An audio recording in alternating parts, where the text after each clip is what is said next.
Орақов Нұржан Кеңесұлы 1976 жылы 24 маусымда Қызылорда облысы Тереңөзек ауданы, қазіргі Сырдария ауданы, Шіркейлі ауылында дүниеге келген. Нұржанның атасы Жаңаберген Ұлы Отан соғысының ардагері болған.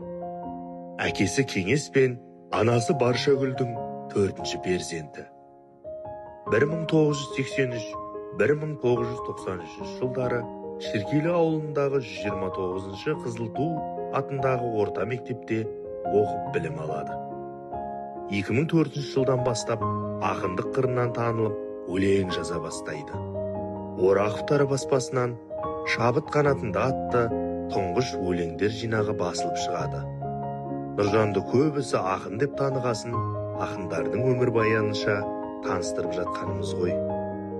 Қазіргі таңда Қызылорда қаласындағы автопарк мекемесінде жүргізуші болып, халыққа адал қызмет жасап келеді. 2 ұл, 2 қыздың сүйікті әкесі. Олай болса, әкеміздің отбасымен түсірілген қысқаша видеосына назар аударайық. Қазіргі тілмен айтқанда, Love Story.